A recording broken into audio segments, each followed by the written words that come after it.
Hello, जय हिंद। आज हम लोग इस पीढ़ी से देखेंगे कि कौन कौन से महत्वपूर्ण विविध में है, जैसे कि चंद्रयान 2 आया था। स्टैच्यू ऑफ इक्वलिटी को देखेंगे।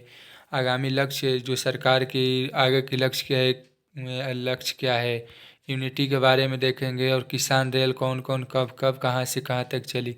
आज 4-5 टॉपिक को क्लियर करने की कोशिश करेंगे। एक बार ध्यान से केवल देखेंगे, सब कुछ क्लियर हो जाएगा। सबसे पहले देख लेते हैं कि मिशन चंद्रयान 2, इसके बारे का महत्वपूर्ण तथ्य क्या है। ये चंद्रयान 2 जो है वो कब 2019 में लॉन्च किया गया था, कि जो डेट था 22 जुलाई 2019 था। कहाँ से? तो आंध्र प्रदेश के श्रीहरिकोटा से लॉन्च किया गया था। किसने लॉन्च किया था? तो इसरो ने लॉन्च किया था।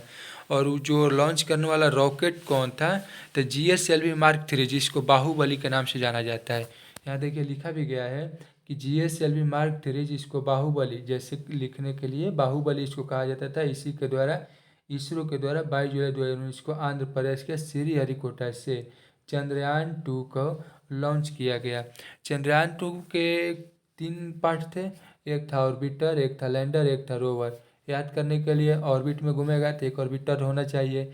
लैंडर मतलब जहाँ रुकेगा तो वहाँ लैंड करेगा तो लैंडर होना चाहिए। और रोवर मतलब जैसे रोटर होगा उस पर घूमेगा, खुद पर घूमेगा तो रोवर होना चाहिए। किसी भी तरह से याद रखेंगे कौन कौन ऑर्बिट में घूमेगा तो अपने लिए ऑर्बिटर, खुद राउंड अपना भी लगाएगा तो रोटर, रोटर मतलब रोवर, और जहाँ लैंड करेगा तो लैंडर की ज़रूरत है। तो ये 3। और उसका नाम क्या क्या था? लैंडर जो था वो विक्रम था। विक्रम जैसे लग रहा है जैसे लड़ने वाला हो, लड़ाकू का लग रहा है कि विक्रम। तो जैसे लैंड करेगा तो लैंड करते करते लड़ना स्टार्ट करेगा, इसीलिए विक्रम याद रखेंगे। रोवर जो होगा वो रो रो कर ज्ञान बांट रहा है। क्या कर रहा है? उसका कोई ज्ञान नहीं देख रहा है तो वह रो रो कर ज्ञान बांट रहा है, तो रोवर हो गया।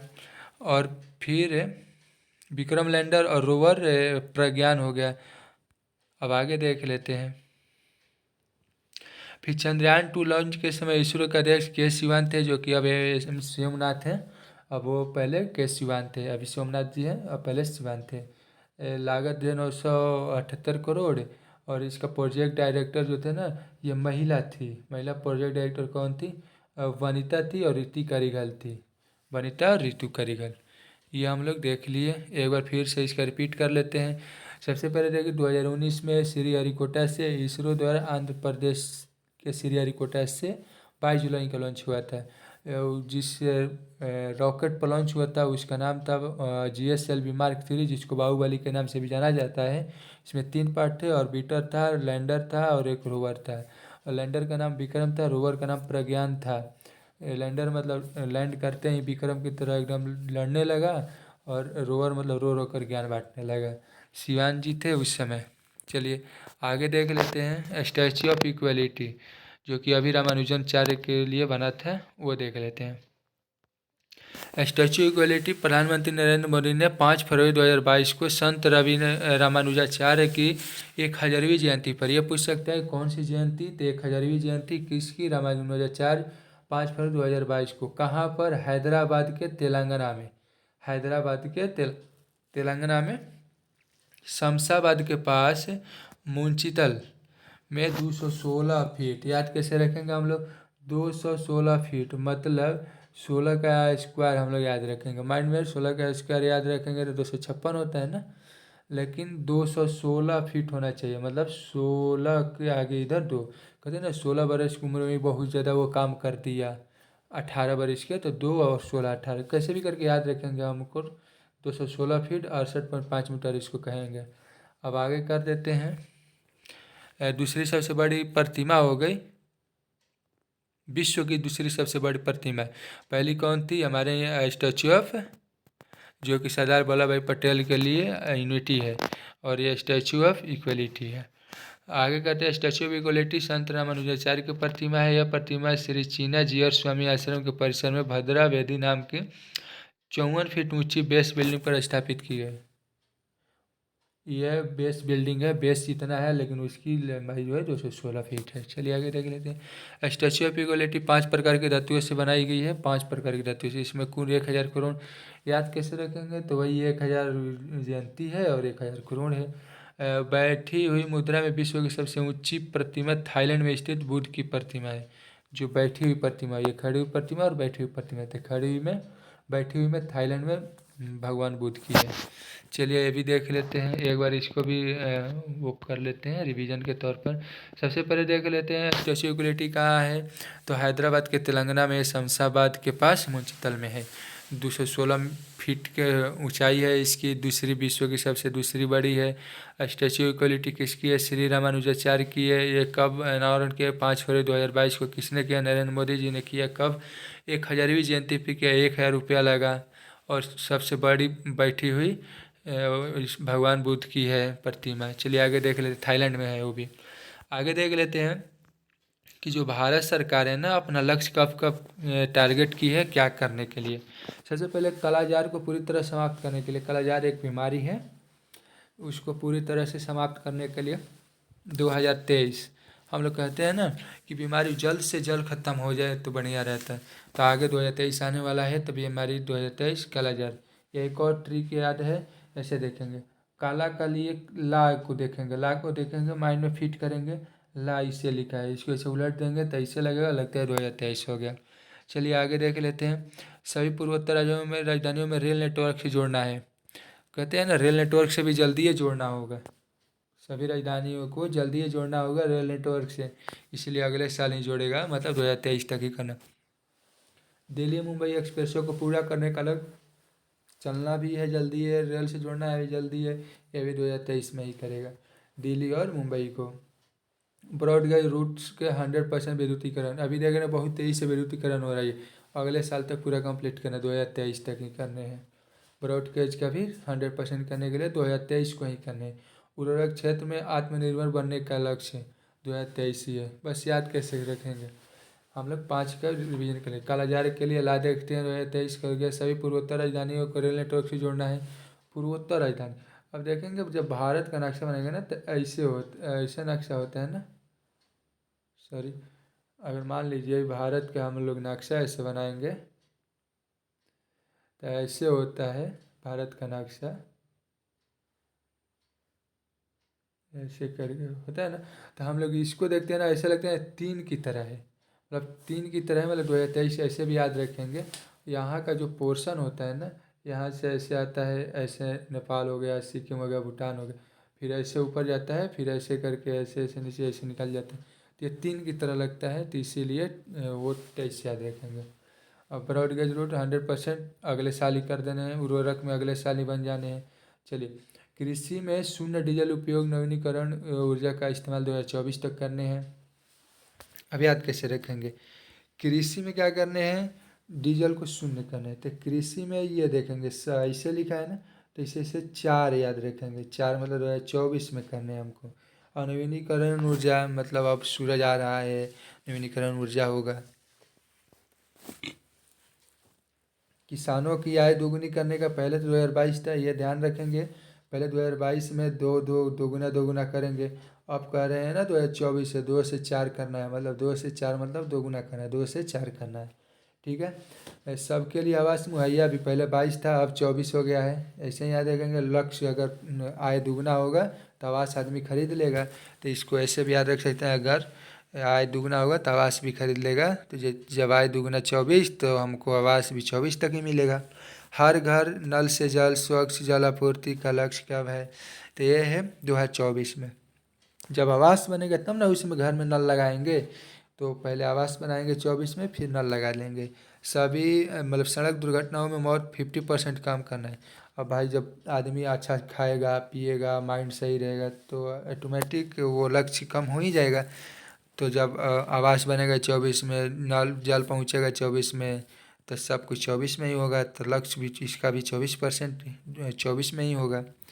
आगे देख लेते हैं, डिजिटल रेडियो लॉन्च करने का लक्ष्य 2024 में। आवास बनेगा, नल में पानी आएगा, आवास बनेगा, नल में पानी आएगा, आदमी आराम से सोएगा, माइंड फ्रेश रहेगा, 50% चांस कम हो जाएगा उसका।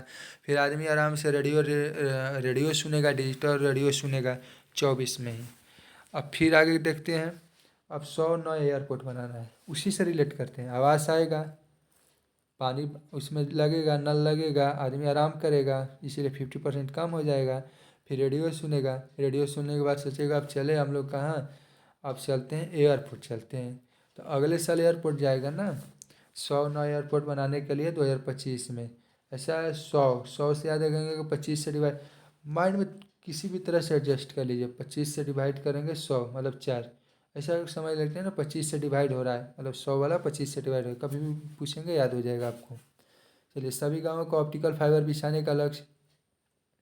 अब जब सब नल वल लग गया हो गया, तब अगले साल क्या करेंगे, नीचे नीचे अब इलेक्ट्रिक लाएंगे, फाइबर बिछा कर नीचे नीचे लाएंगे। सभी गाँव में ऑप्टिकल फाइबर बिछाने का लक्ष्य भी हो गया। मवेशियों को फुट और माउथ रोग खत्म करने का 2025 ही हो गया। अब कैसे ये याद रखेंगे, देखेंगे।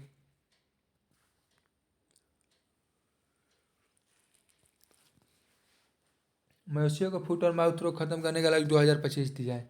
ये ऐसे याद रखेंगे, जैसे फुट से है ना एफ, एफ जैसे एफ से 50 होता है ना 25, तो एफ से एफ ऐसे याद रखेंगे। माउथ, आउथ मतलब फोर था, आउथ फोर्थ, आउथ फोर्थ, फोर्थ फोर्थ, यहाँ देखेंगे फुट 5, मतलब ऐसे याद रखेंगे 2 और 5। या ऐसे भी याद रखेंगे, फुट में देखेंगे ऐसे लिखा है ना फुट, तो एक और एक दो हो गया, तो दो ऐसे रखेंगे।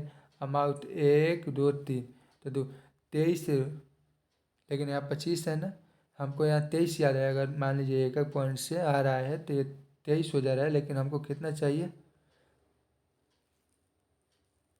हमको कितना चाहिए, हमको तो 25।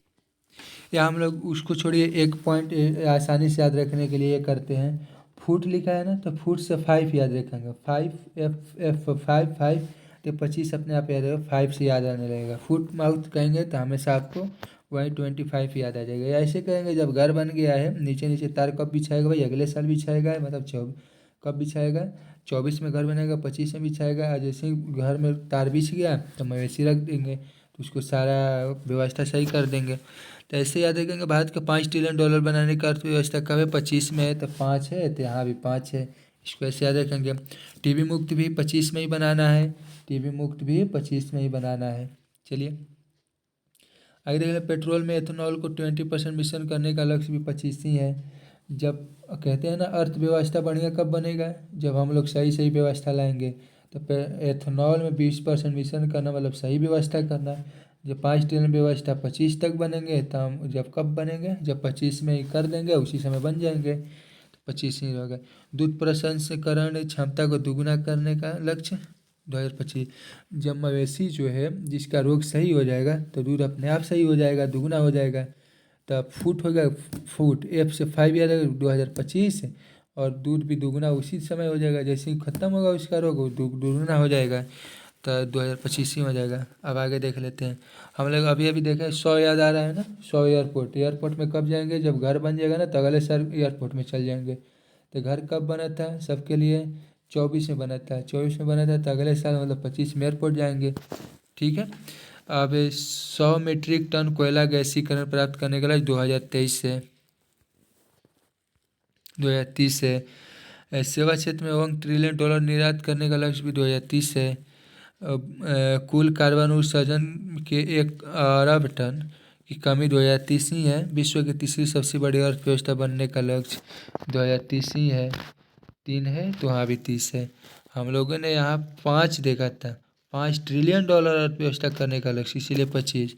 यहाँ तीसरी बनना है तो इसीलिए 30। भारत का पूर्ण रूप से मलेरिया का उन्मूलन भी 30 ही में करने हैं। फिर 30% इलेक्ट्रिक वाहन करने का लक्ष्य 30 है, तो यहाँ भी 30 हो जाएगा। HIV एड्स खत्म करने का भी लक्ष्य है, 2030 ही हो जाएगा। 500 गीगावाट अक्षय ऊर्जा प्राप्त करने का 30 ही, और 280 गीगावाट प्राप्त करने का लक्ष्य भी 30। मतलब वो सब याद कर लेना, बाकी सब 2030 मारने हैं। इलेक्ट्रिक करने हैं, HIV एड्स खत्म करने हैं, गीगावाट प्राप्त करने हैं, पूर्ण रूप से मलेरिया उन्मूलन करना है, सब 2030 में जाएगा। ठीक है। अब आगे और देख लेते हैं 2030 के बाद। हाइड्रोफ्लोरोकार्बन HFC का उपयोग 80% तक कम करना 2047 करेंगे। मुंबई में शून्य शहर कार्बन उत्सर्जन 2050 करेंगे। ये कुछ कुछ पॉइंट याद रखेंगे, शून्य शहर कर देना। यहाँ मुंबई जो है ना, यहाँ देखेंगे मुंबई शहर में शून्य कार्बन उत्सर्जन का लक्ष्य 2050 रखे हैं। भारत द्वारा शून्य कार्बन उत्सर्जन का लक्ष्य 2070 रखे हैं। कार्बन नेट जीरो का लक्ष्य 2070। ये दूर दूर याद रखेंगे। 70 मतलब आराम से 7 के रखेंगे, 70 हो जाएगा। ठीक है।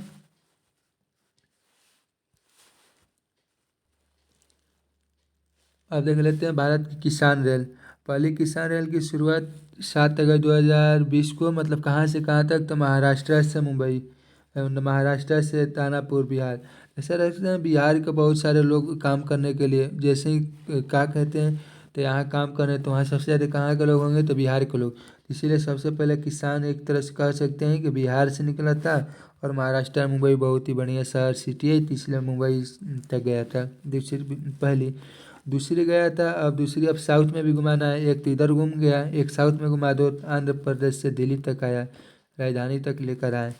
अब आगे फिर आया कि फिर दूसरी बार निकले 100 वाला।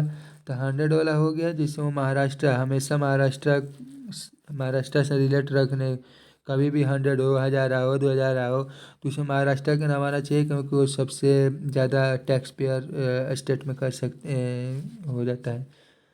तो इसीलिए महाराष्ट्र से निकलेगा और पश्चिम बंगाल को जाएगा। पहला क्या था, महाराष्ट्र से निकला बिहार तक गया। दूसरा क्या था, आंध्रा से निकला और दिल्ली तक गया। तीसरा क्या था, फिर महाराष्ट्र से निकला और पश्चिम बंगाल तक गया।